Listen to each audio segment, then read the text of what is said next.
Je sens qu'il s'approche. Depuis des mois, je suis le seul à ressentir ce malaise. Que l'empereur me pardonne, mais j'ai peur. Cela fait plusieurs nuits que je me prive de sommeil, mais je ne supporterai pas de faire à nouveau ce cauchemar. Ma supérieure pense que mon malaise est un effet de la cicatrice malédictum, mais je sais qu'elle se trompe. Je m'interroge. Comment se fait-il qu'elle ne ressente pas comme moi ce sentiment de terreur qui étouffe l'âme et voile les pensées? Bien que je ne dorme plus, les ténèbres m'entourent constamment. Et dans cet océan d'encre, je vois les lueurs fugaces de mes frères et de mes sœurs qui sont sur d'autres mondes lointains. Beaucoup brillent intensément, une dernière fois, avant de s'éteindre en silence. Je sens que nous sommes à l'aube d'un grand bouleversement, et ça me terrifie. Je n'espère qu'une chose, c'est que mes geôliers mettront rapidement fin à mon supplice.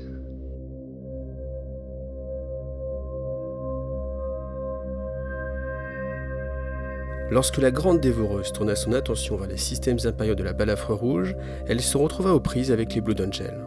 Contrairement aux précédentes flottes russes, Léviathan attaque par le dessous du plan galactique, en rendant toute tentative d'anticipation complètement impossible.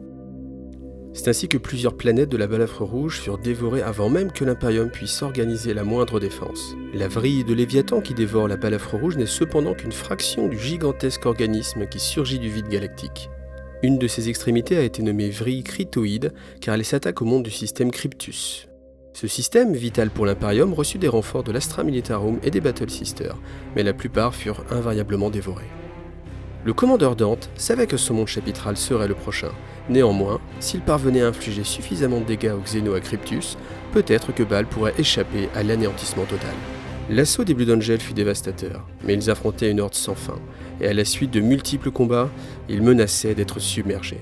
C'est alors que l'impossible se produisit. La violence des combats réveilla l'anticrase des Nécrons, qui à l'insu de l'Imperium dormait depuis des éons autour des étoiles des mondes de Cryptus. Cette alliance complètement improbable permit de débarrasser le système de l'infestation tyrannide, bien que le coût en fût exorbitant de chaque côté. Malgré l'éradication de cette vrille, Dante savait que Bâle n'était pas pour autant à l'abri, et il se résolut à demander l'aide des chapitres successeurs des Blood Angels. Toute la planète fut ainsi fortifiée comme jamais depuis des millénaires auparavant, et il ne fallut pas longtemps pour que Léviathan obscurcisse le ciel et les esprits, et que les nuées s'abattent sur les défenseurs. Les lignes défensives, si soigneusement préparées qu'elles soient, furent invariablement submergées. L'espoir n'était même plus de mise. C'est alors que la galaxie elle-même hurla. La grande faille déchira en deux la galaxie et par la force du destin, elle balaya l'ensemble de la flotte tyrannide qui était alors en orbite. Malgré tout, il restait encore des milliards d'organismes à la surface. Les Blood Angels étaient au bord de l'extinction. Sur Bâle et dans les autres systèmes avoisinants, la Horde assaillait ses ennemis et festoyait comme jamais auparavant. Il fut établi que l'Imperium n'avait jamais rencontré une invasion d'une telle ampleur. Sur Bâle, le combat était désespéré. Que ce soit les Blood Angels et leur musculature post-humaine ou de simples citoyens impériaux, ils savaient tous qu'il n'y avait aucun espoir de paix ou de pitié avec un adversaire tel que les tyrannides. Chacun se battait jusqu'au bout pour avoir simplement le droit de vivre un jour de plus. Le ciel vide de Bâle vit bientôt arriver une nouvelle flotte de guerre, qui, au grand soulagement des défenseurs, battait pavillon impérial. Cette flotte n'était autre que la grande croisade Indomitus, et très rapidement, Roboute Guilliman lui-même se battait pour le sort de Bâle. Bien des vies furent perdues lors de ces batailles. Néanmoins, au fur et à mesure, l'avance des Xénos fut stoppée, ce qui laissa à Dante et aux autres maîtres de chapitre le temps de restructurer leurs forces en intégrant dans leur corps les fameux renforts Primaris. Pour finir, Guilliman nomma Dante régent de l'Imperium Nihilus, ce qui était un rang à la fois honorifique et terriblement lourd de responsabilité. Après quoi, la croisade Indomitus repartit apporter son soutien aux autres forces de l'Imperium qui en avaient terriblement besoin. La puissance des Primaris se révéla indiscutable, et les Blood Angels ne perdirent pas de temps à lancer la création de nouvelles recrues. Méphiston, le sinistre maître archiviste du chapitre, en profita lui aussi pour passer avec succès le Rubicon Primaris, et devenir ainsi l'un des plus puissants combattants ayant jamais servi l'empereur. Ses talents furent fort utiles pour sécuriser la planète, et bientôt, il ne resta que quelques organismes tyrannides dissimulés sur la planète, attendant un moment plus propice pour refaire surface. Le destin qu'avaient connu les biovaisseaux en orbite était inconnu, mais les astropathes assurèrent à Dante que ce phénomène ne s'était produit nulle part ailleurs. Malgré ce miracle inexplicable, Dante restait sous le choc de ce que lui avait appris Robot Guilliman. Partout, l'Imperium était assailli et en guerre, et de nombreux systèmes avaient déjà été submergés. Dès lors, le nouveau régent de l'Imperium Nihilus mit rapidement en place un plan de reconquête des systèmes avoisinants. Il l'appela le Halo de l'Ange.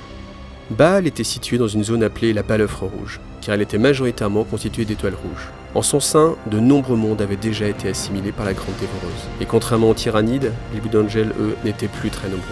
Et bien souvent, les zones de guerre ne voyaient qu'une poignée de Space Marines lutter à côté des forces de l'Astra Militarum.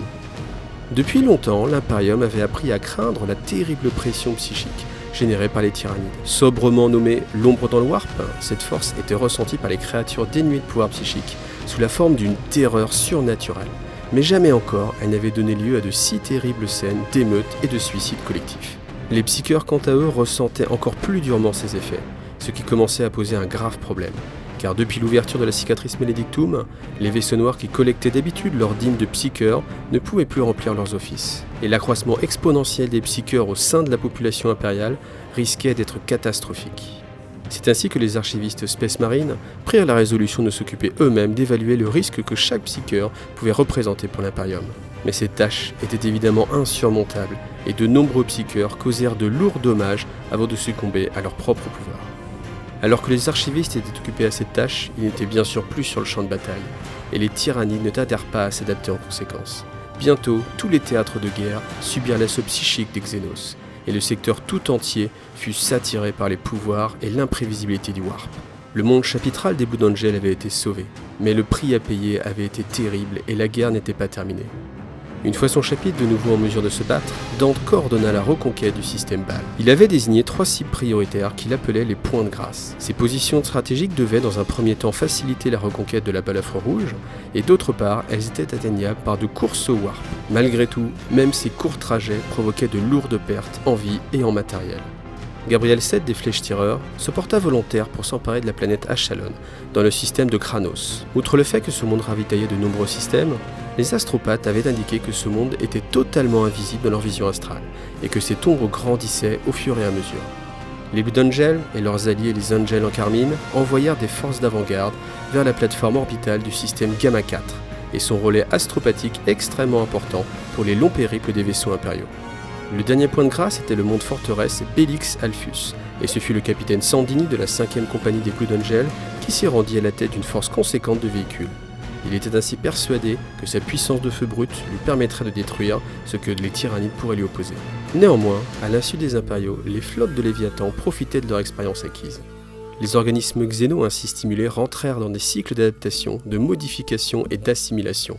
De plus, l'esprit de la ruche connaissait dorénavant bien les diverses forces de l'humanité, ainsi que ses faiblesses. Alors que les flottes ruches envahissaient de nombreux systèmes, tous remarquèrent que l'approche des biovaisseaux coïncidait avec l'apparition de phénomènes psychiques horribles. Lorsque l'Achimagos Call révéla les Primaris, ainsi que des échantillons génétiques d'une pureté exemplaire, les Sanguinary Priests se prirent à rêver à la disparition de leur malédiction de la rage noire. Malheureusement, depuis, les Blue Angels et leurs successeurs ont régulièrement vu des Primaris rejoindre les rangs de leur Death Company. Et alors que certains commandants se lamentent, tous les maîtres de chapitre savent au fond d'eux ce que cela signifie vraiment. Les Primaris sont les dignes héritiers de Sanguinius. Sur le monde semi-désertique de Keru, les forces impériales se résumaient dorénavant à 4 cités Sonsoria de l'hémisphère sud. Et même coupés de l'influence de l'esprit ruche, les Essaims restaient malgré tout organisés.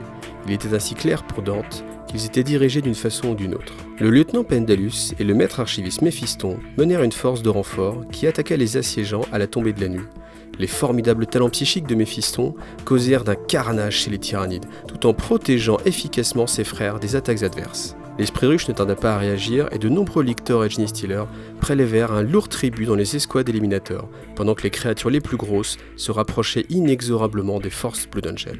Mais tout cela faisait partie du plan de Dante, qui avait ainsi attiré en terrain découvert les Xénos, et il profita de cet avantage pour éradiquer jusqu'au dernier Tyrannide, grâce à la force combinée de ses vanguards et ceux de la garde sanguinienne. Pendant que Dante attaquait les Essaims dans le système de Blal, les flèches-tireurs plongèrent dans le Warp sans hésiter afin d'atteindre le monde industriel d'importance stratégique d'Achalon. Fort curieusement, cette planète était voilée au sens surnaturel des astropathes et des navigateurs. L'archiviste Jarod décela que l'origine de cette perturbation provenait d'une raffinerie au pôle nord de la planète. Ces régions étaient en permanence en proie à des orages électriques extrêmement intenses, qui obligeaient le maître de chapitre 7 à déposer ses forces assez loin de leur objectif. Et c'est lors de leur approche qu'ils furent assaillis par une nuée volante, ainsi que par d'incroyables monstres blindés.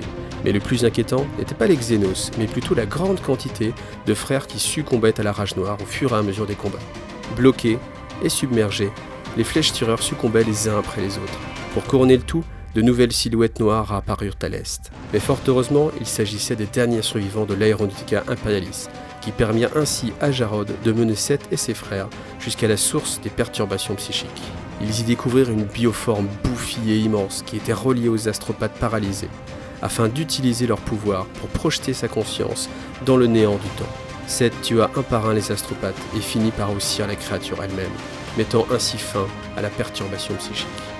Quant au troisième point de grâce, le monde forteresse de Bellicalfus, il était le bouclier de son sous-secteur. Sa garnison tenait bon derrière des défenses inexpugnables, cependant sa résolution était peu à peu érodée par un phénomène inexpliqué. Dès leur arrivée, les navires Blood Angel ouvrirent immédiatement le feu sur les biovaisseaux en orbite, créant ainsi une brèche qui permit au capitaine Sandini d'atterrir à la surface. Voyant que la situation était désespérée et que le défenseur ne tiendrait pas plus longtemps, il donna l'ordre d'évacuer la forteresse et de rejoindre sa force de Space Marine. Les Tyrannides en profitèrent pour enfoncer les portes et investir la garnison. C'est alors que le piège de Sandini se referma sur les Tyrannides, et les armes lourdes de la 5e et 9e compagnie transformèrent la structure en un abattoir géant.